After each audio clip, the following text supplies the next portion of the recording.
Urban, first of all, congratulations on grandfatherhood. Can you walk us through your day, what it's been like for you with that and this? I guess that's all right. I don't want to infringe upon anyone's privacy, but it's out there now. So last night we were just going to have dinner, and she was going to come over, and we got a phone call, and Shelly and Nikki had their whatever talk they have about that, which I'm not a part of. And she said, looks like things are going. I said, like, moving? She said, yep.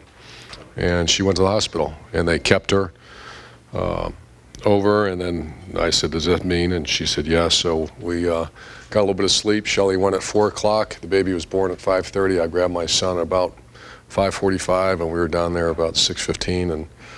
And I watched got to meet the baby, make sure my daughter's fine, which she is, and Dad's fine. And we watched the selection show from the maternity ward. Can you describe your feelings on this day and also the matchup with Clemson? Yeah, I'm just one of those guys. I'm very, I understand these are all gifts, and you're just very grateful that God blessed my daughter and with a healthy baby and a great husband. And so that's the first thoughts. And second of all, there's so many teams. I'd never really watched it this close because I guess we've had time.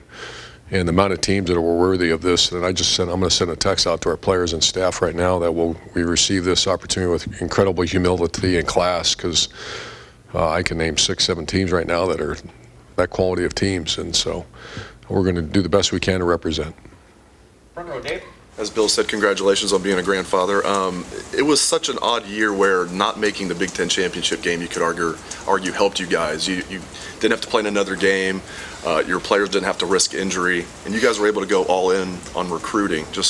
Can you just discuss your thoughts on how maybe not playing in the Big Ten? Yeah, I remember the other end of it because you lose that week. And when I first experienced that in the SEC, and because there's only one more week of recruiting, and that's obviously a huge deal. Those are all things I think that need to be discussed and the calendar, those type of things. But it was a bizarre year. It's a year but I don't really question anything. Just we got to do our jobs every day, and we won the rivalry game in that fashion. We had a recruiting dinner that night. The next morning we're all on planes before dawn, and you're going. And no wonder that half our coaching staff got sick and everything else because it was a lot of work that week. What was the confidence level around here? Did you guys feel like you were definitely in? I wasn't around here. Or just even through text messages? Yeah, I was with our team Friday. We had a practice Friday.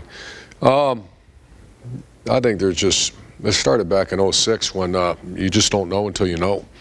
And I remember I found out with Gene Smith and my family in 2014 when America found out when they flashed our sign on ESPN. I found out today when they flashed our sign on ESPN. So a lot of anxiety and a lot of hope because I think we certainly were one of the best teams in the country, but I think there's some great teams out there. Front row right, Austin.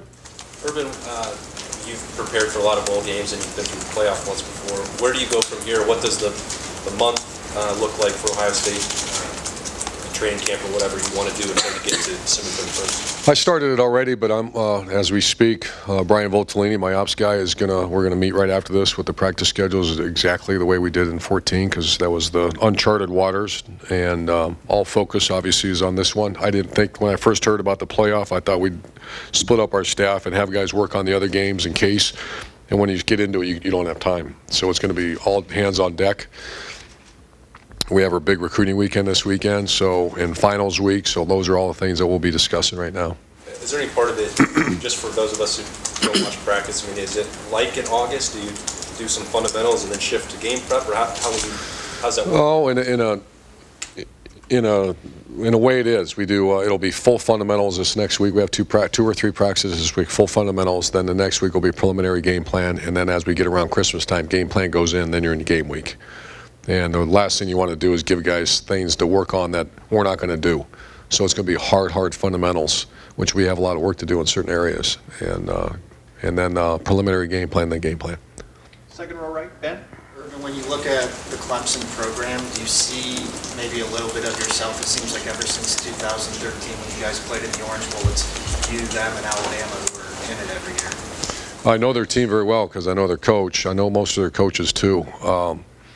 Excellent staff, excellent head coach, and they're loaded. You know, I know exactly the players because I bet on both of our rosters. It was Clemson and Ohio State were in that conversation, in Alabama. So we know them and a lot of respect for them, and we lost that game. It was a great game, if I remember. You know, those brain cells are gone too, but we know exactly what we're getting into. And I watched them last night. Specifically with Deshaun Watson, it seemed like you guys were in that recruitment for a while. What do you recall about that recruitment? It was over. We tried to get involved. He committed early. I want to say sophomore year out of Gainesville, Georgia. Not a good player, great player. Not a good person, but a great person. I know his coach, his high school program, and we did. We tried really hard to get involved, but it was they did a good job locking him down. I want to say his sophomore year in high school. Front row right, Tim. Urban, if you had gone before that committee this morning, before they make their final call, what would you say is the reason why your team should be and is included in this college football playoff? What would you tell them? Well, first of all, I won't do that. Second of all, I don't know if I want to go there because I have too much respect. I never had a chance to watch games like that. And I watch the games, and I'm always about especially the older I get, about the players. And, I mean, you're talking about some great football last night. Guys going as hard as they possibly can. So, all due respect to him, I'm not going to go and make an appeal. I don't have to. I will make an appeal for how hard kids are playing right now. This is the golden years of college football, man. When you watch what I watched last night, that it doesn't get any better. And what I've seen this season, as far as our conference that we're in, and then we've gone from in 2012. I remember I was actually shocked at the disrespect because I never looked at it that way. But how lousy everybody said our conference was, and we were. I don't think we were lousy, but we weren't great. And now to say that I hear every person that it's the best conference in college football. You tell me that's not just a great reward for administrations and coaching staffs and players that have made that drastic change. But specifically your team, you guys were the youngest team in major college football going into this season. How far has this team come in 4 months? I mean, can you kind of quantify right now? I didn't. I think it was a year early. I think as we went through 2 days, I knew that we had to stay healthy, and we're fortunate we stayed fairly healthy. We had to develop, and we did. Whoever thought Malik Hooker and those guys would develop the way Marshawn would stay healthy. He's never been healthy for a season. You develop Chris Worley and a guy named Jerome Baker, and that D-line would end up being a strength. So those are all areas that Mike Weber, 1,000-yard rusher, is a redshirt freshman. So I can go on, and you don't really think that far ahead because you don't have time. But now I can reflect upon the season. They're very proud of their progress, and that game in Norman, Oklahoma, turned out to be kind of the difference in this whole situation. Front row left, Doug. Urban, for you as a head coach, how much do you value conference championships, and how much do you think they are important in evaluating any team out there?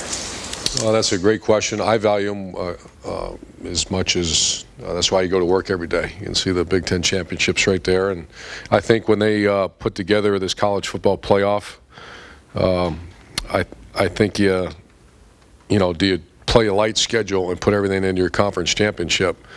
And that's not what I'm feeling across the country. They want to make every game important, which they have. And so to answer your question, we value it. What's my opinion of the value for? Just how anyone should evaluate. I think it's extremely important.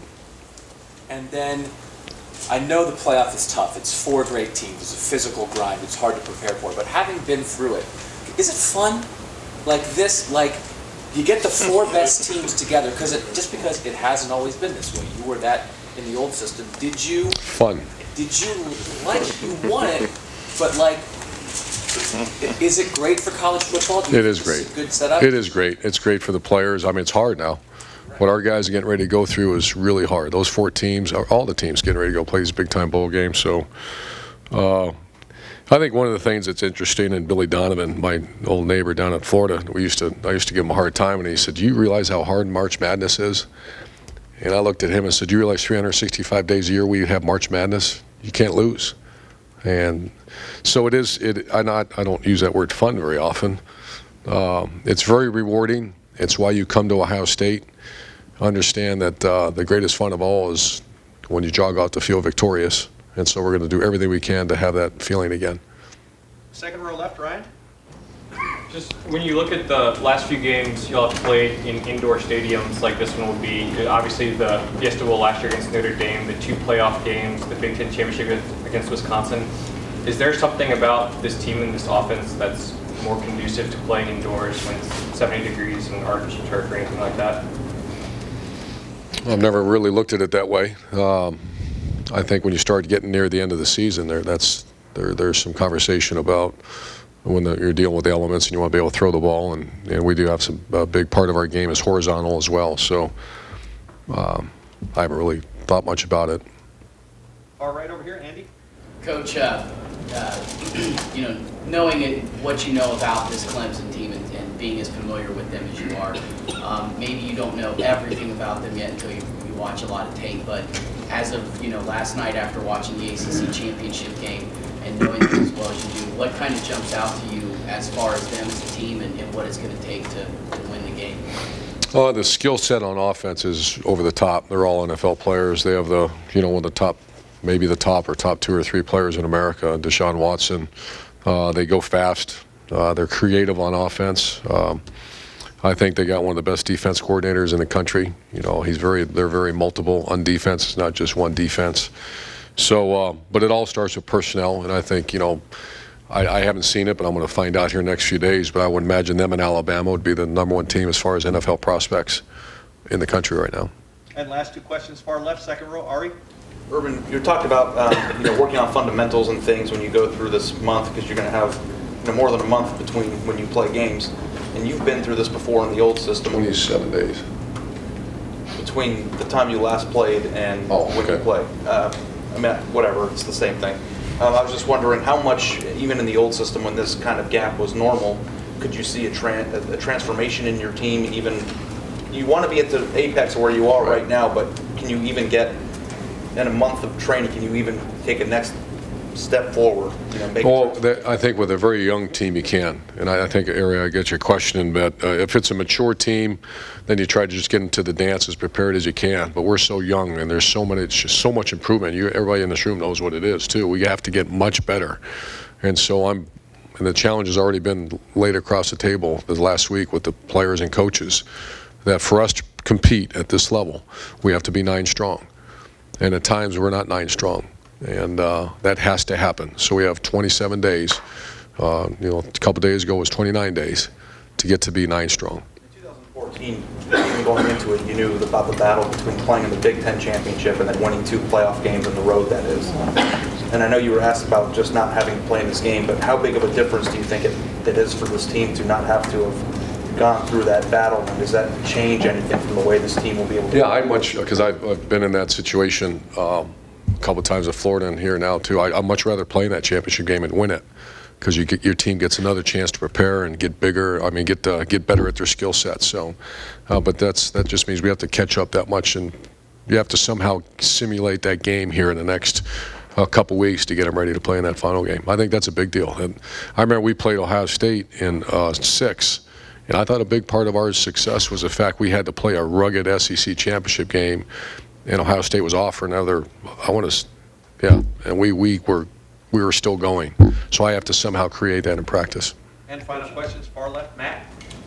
Just asking about the system as it is. And you mentioned winning the Oklahoma game, that obviously was important, and the committee members have said that was a separator. A game all the way back in September, did you think coming off the field, man, I know you had a whole lot of season to go, but you schedule a difficult game like that, but Oklahoma scheduled had a really good year, but they didn't get close to getting it. Well, when I first saw the schedule, I wasn't all jacked up about taking our team, a young team, on the road to Oklahoma. I mean, that was, I like competition and all that, but if you have a wet veteran team, that was our first road trip. For half that team that got on a plane, they've never done that before. And to go in a place where they never lose. But I think, and I've never got involved in scheduling. I just let my boss do it. But I'm curious. I want to have a conversation with Gene and listen. And not that I'm going to give my input, but I just think as we go forward, that's critical on who you're playing early in the season. Obviously, it benefited us, and I think Oklahoma, you watched them play the other day, they're as fine a team as there is in college football. If they didn't lose that game, they'd be in the playoffs. Those are all things that a lot of conversation, because it's razor thin, the difference between being in and being out. And when you're watching Penn State, Wisconsin last night, are you thinking, God, I wish I was there? I mean, as you watch that game. Of course, that's you do. The value of a conference championship, and I think Kirk Herbstreit said it best too. And I actually talked to him yesterday that it was everything to get to the Rose Bowl, and I grew up with that. And I don't want to say it's sad, I don't want to say it's disappointing, but I remember when I was at Florida, we lost one game, went to Sugar Bowl, and everybody was upset. And you're like, that's why that used to be a big part of everything. I just hope we don't lose too much of that, because that's still the Rose Bowl.